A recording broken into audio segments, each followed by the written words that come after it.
आपल्या परिसरातील राजकीय, क्राईम व सामाजिक अपडेट जाणून घेण्यासाठी पाहत रहा स्टार वन न्यूज वर्तमान।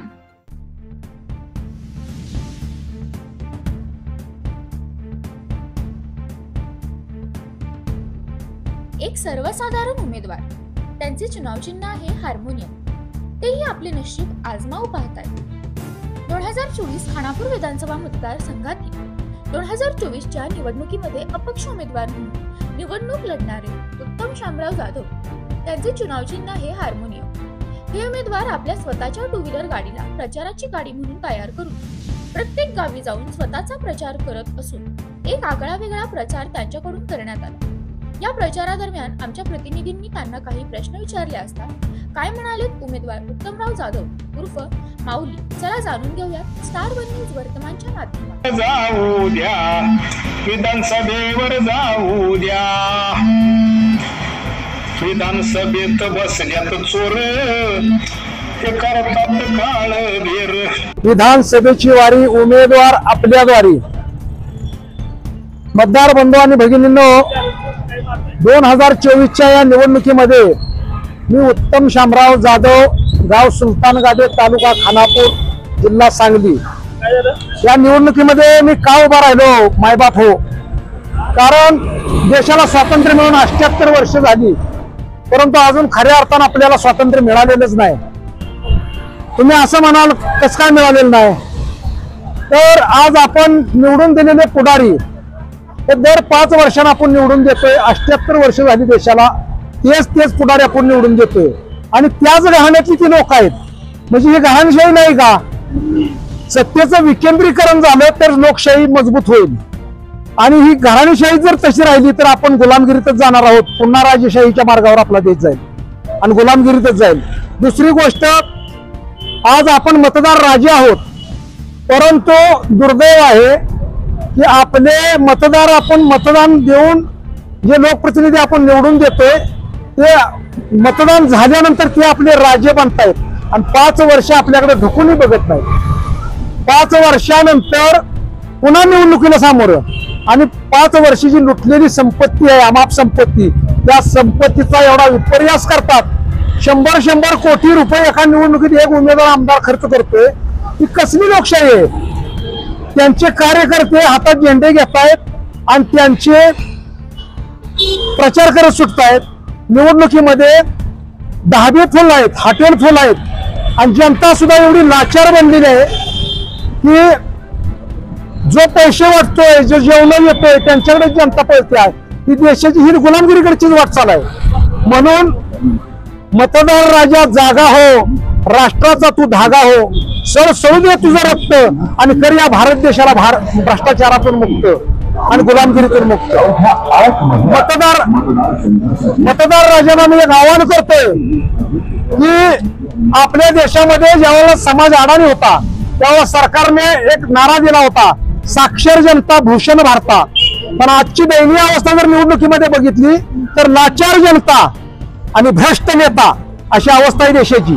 ज्या देशाची जनता लाचार झाली त्या देशातला पुढारी कसा काय स्वच्छतेने वागल हे पण तितकंच खरं आहे। म्हणून पुढारी पण भ्रष्टाचार अमाप प्रमाणात करतायत आणि निवडणुकीमध्ये लाखाने लुटायचं आणि रुपयाने वाटायचं अशी अवस्था या लोकशाही देशामध्ये आपण पाहतोय। तर आज मी या निवडणुकीमध्ये पडण्याचं अजून एक कारण, मी वारकरी संप्रदायाचा पाईक आहे। वारकरी संप्रदायातील लोकांना एखाद्या कोणी जर म्हटलं तुम्ही निवडणुकीला उभा राहा, नको म्हणतात, आमचा देव भला ना आम्ही भलं, आम्ही भक्तीच्या मार्गावर लागलोय, आम्हाला नको तिकडे त्या घाणीत वाढायला। पण अहो ही कुणी तर कुठून ही घाण राजकारणाची भ्रष्टाचाराची घाण संपवली पाहिजे। ज्येष्ठ समाजसेवक अण्णा हजारेंनी भ्रष्टाचाराचं आंदोलन पुकारलं, पण अण्णा हजारेंचा आज वृद्धापकाळानं वय झाल्यामुळं ते उपोषण करू शकत नाहीत। अण्णा हजारेंच्या काळामध्ये सरकार जरा तर नमतं घेत होतं उपोषणाला, पण आता हे गेंड्याच्या कातडीचे सरकार पुढारी झाले।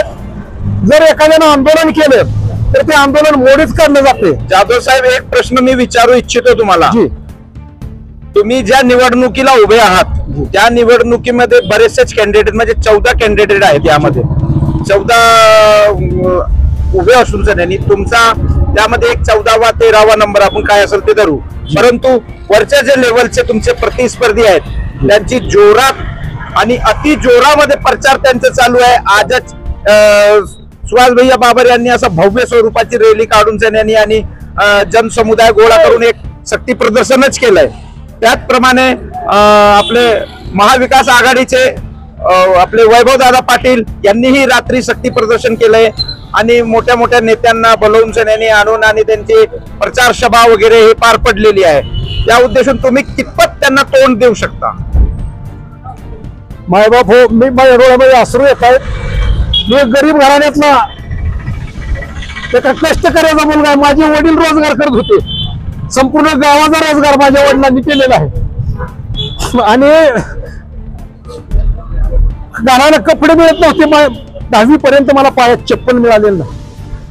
11वीला मी स्लीपर घालून कॉलेजच्या जीवनात म्हणजे प्रवेश केला आणि अंगभर कपडे घालायला नसल्यामुळं कॉलेज सुद्धा मला शिकावंसं वाटलं नाही. मी 11वी पास झाल्यानंतर कॉलेज जीवनाला राम ठोकला आणि आई वडील फार गरीब परिस्थितीमध्ये असल्यामुळं मी सोने चांदी गला व्यवसायाकडे वळलो. गला व्यवसाय मी 15-16 वर्ष केला. 2 रुपये मिळाले. कुठल्याही प्रकारचं व्यसन नव्हतं मला. साध्या तंबाखूचं व्यसन केलं नाही. त्यामुळे 2 रुपये मिळाले. ते चांगल्या मार्गाला माझं घर मी बांधलं. गावामध्ये एक पत्र्याचंच घर आहे. माझी काय बिल्डिंग वगैरे काय नाही. पण कुठल्याही प्रकारचं व्यसन नाही. हॉटेल ढाब्यावर मी कधी गेलो नाही. 20 वर्ष जवळजवळ झाले असतील मी हॉटेलमध्ये जेवण करून. त्यामुळं जे पैसे मिळतील ते प्रपंचाच्याच कारणी लागले. अगदी बरोबर आहे. परंतु लोकांनी तुम्हाला मत द्यावं त्याच्या मागचा उद्देश पण त्यांचं काहीतरी साध्य व्हायला पाहिजे ना. लोकांना समजा 1 मिनिट ऐकून घ्या की जे प्रतिस्पर्धी मैदानामध्ये उभे आहेत, आमदारकीच्या मैदानामध्ये जे काही उभे आहेत, त्यांनी अपाट पैसा खर्च केलेला आहे. त्यांच्या मागे जनसमुदाय आहे आणि भरपूर शक्ती आहेत. तुमच्या मागे काय आहे की तुम्हाला लोक मत देतील आणि का म्हणून मत तुम्हाला द्यावे? माझं एक तुम्हाला व्यक्तिमत्व सांगतो की मी जर निवडून मला जर मतदारांनी जर मतदान केलं तर मी पांडुरंगाचा भक्त आहे आणि पांडुरंगाची शपथ घेऊन तुमच्या समोर सांगतो की 1 रुपयाचाही भ्रष्टाचार करणार नाही. आणि प्रतिज्ञापत्रात जी मी प्रॉपर्टी आज जाहीर केलेली आहे त्या प्रतिज्ञापत्रातील प्रॉपर्टी पेक्षा 1 गुंठा जर प्रॉपर्टी जर मी माझी वाढली तर मी कधीही निवडणुकीला उभा राहणार नाही. म्हणून मतदारांनी एक वेळ विश्वास माझ्यावर ठेवावा. जनतेचं जे मिळतंय ते जनतेपर्यंत पोहोचवण्याचं मी काम करेन. यासाठी मला मतदार बंधू भगिनींना आवाहन करतोय की मला मतदान द्या. माझ्याकडं संपत्ती धनशक्ती नाही, जनशक्ती माझ्याकडे येऊ शकत्या.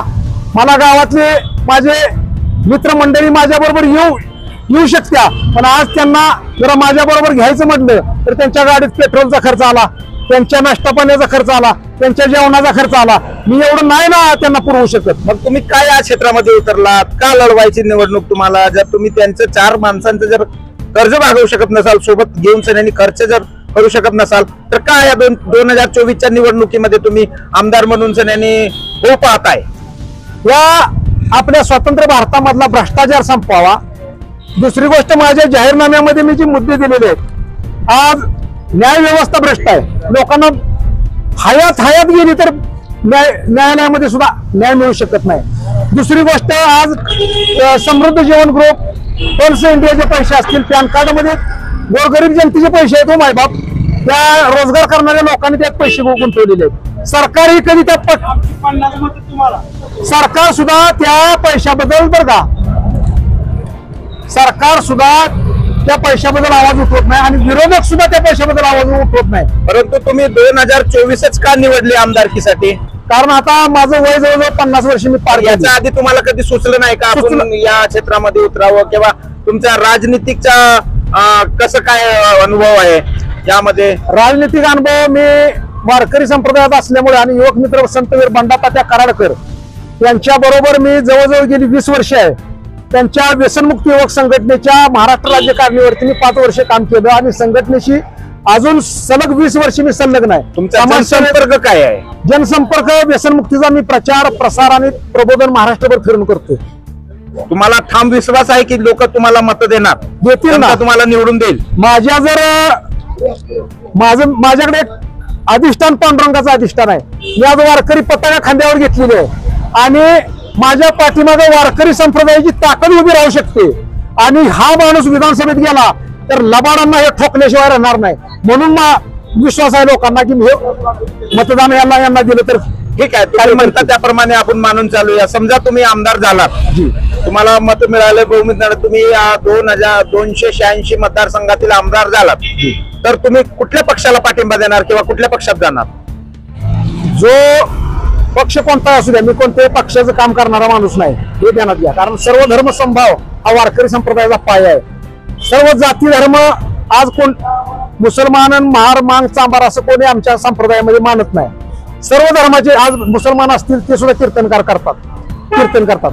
महार मांगाचे असतील ते सुद्धा कीर्तन मी जातीवाचक विचारलं नाही तुम्हाला. महाविकासच्या मागे जाणार की महायुतीच्या मागे जाणार एवढंच मी तुम्हाला विचारलं. सरकार कोणतंही येऊ द्या, जे सरकार येईल त्यांना पाठिंबा देऊन आपण जनतेच्या कामासाठी त्यांच्याकडून निधी उपलब्ध करून घेणार.